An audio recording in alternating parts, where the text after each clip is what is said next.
Hey everyone, RemanX here, and we're going to go over some very, very specific things that hit me home on the blog. So I know there's a lot of concern, the Jubilee timing, did it really replace Nick Fury? All of those things are inconsequential because Scopely just gave us an inside look at something that we've been talking about for a while. Well, if you guys didn't catch yesterday's blog, it's been updated to reflect the fact that it was originally planned that Jubilee was going to be taking place before Nick Fury. And, well, that was something that we probably could have told you because the back end information for the Monday's, if it was going to be launching on Monday, the Nick Fury event would have been, all the stuff would have been showing up in the calendar and in the events. Those things didn't happen. So I think that they weren't trying to pull a fast one, but I will tell you that we're starting to see something brand new. Now, we were talking about the ISOs being featured in the upcoming raid, but something that I think is much more impactful is this. Level 60, Gear Tier 11, ability level 6664. 4 red stars.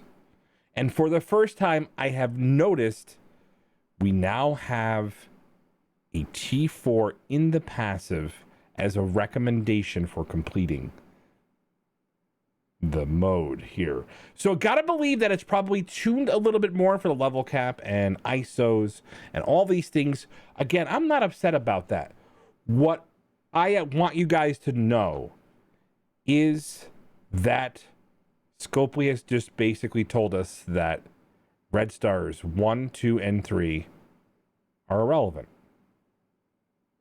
In one sweeping post, they said they're irrelevant because 4 stars is the recommendation for content going forward. And if that doesn't hit home, it should. Because if that's the case, red stars in their current form will need a drastic rework. And why do I say that? Well, because the community at large is frustrated because it is happening more and more with all these new characters. The window to get a rate up on a character is so small. Even that 15% feels like it's inconsequential.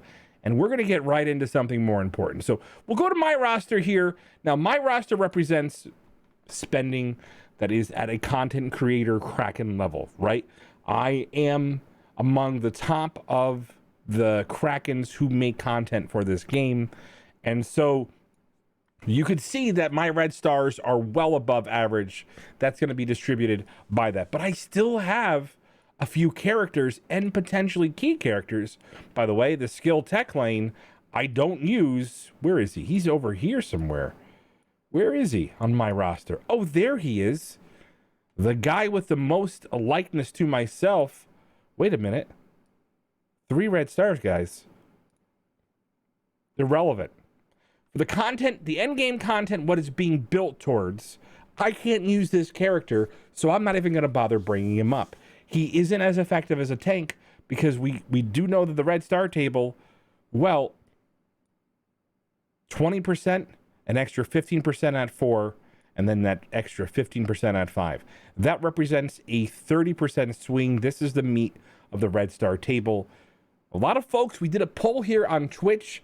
A lot of folks have said that 4 and 5 red stars are the baseline. So here's the thing.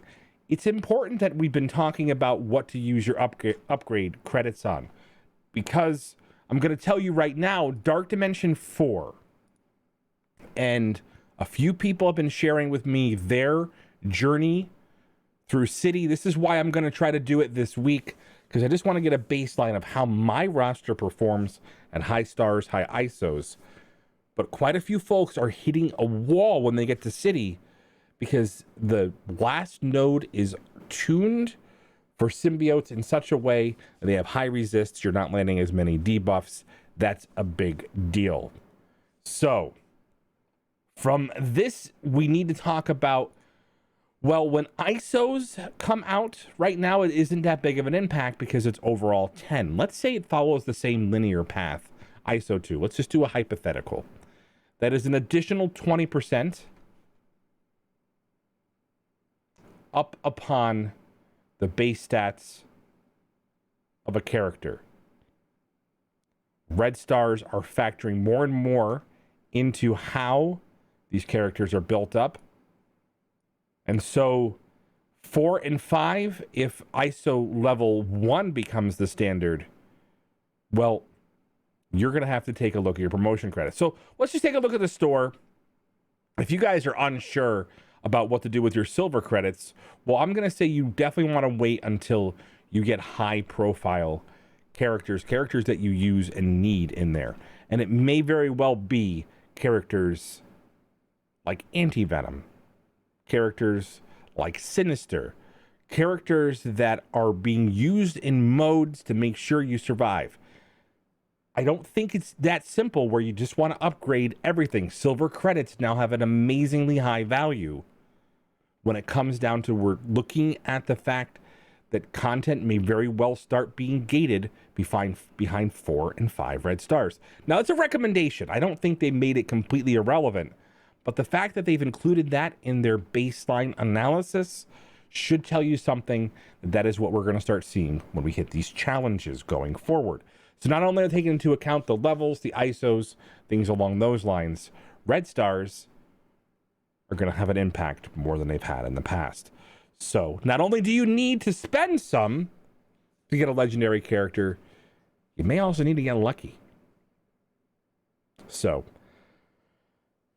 that's where we get into this point of when do they need to communicate what a legendary unlock is.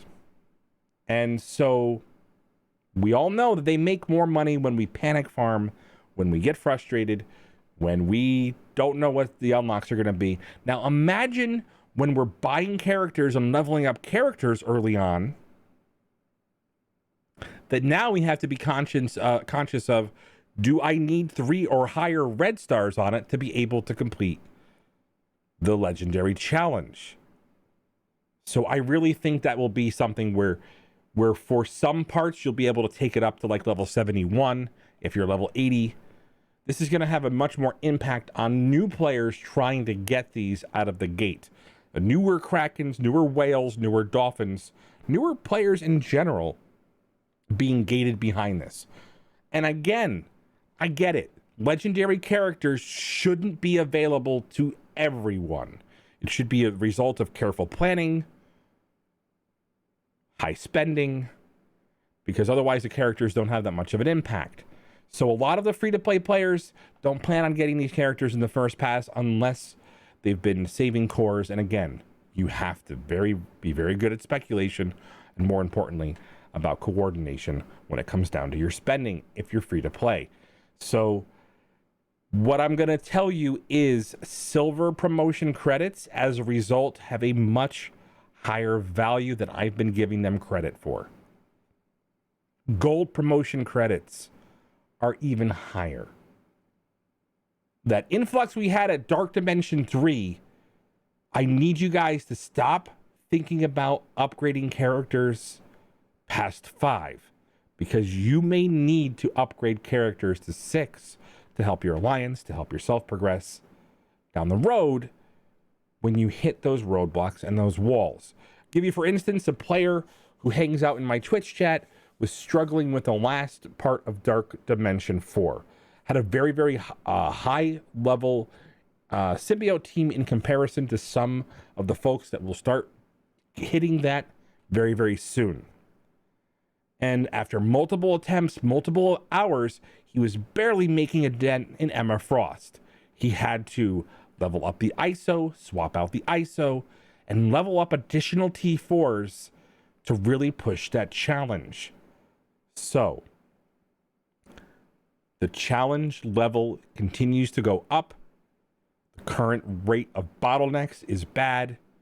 We're starting to see a power creep higher as they gate challenges by red stars. And so I want you guys to leave me in the comments, did Scopely just make 3 red stars and lower irrelevant? Remember, I do things so you guys don't have to. I'm probably going to spend my butt off to get into some City tonight to make sure I can showcase my roster and my choices, some of them bad.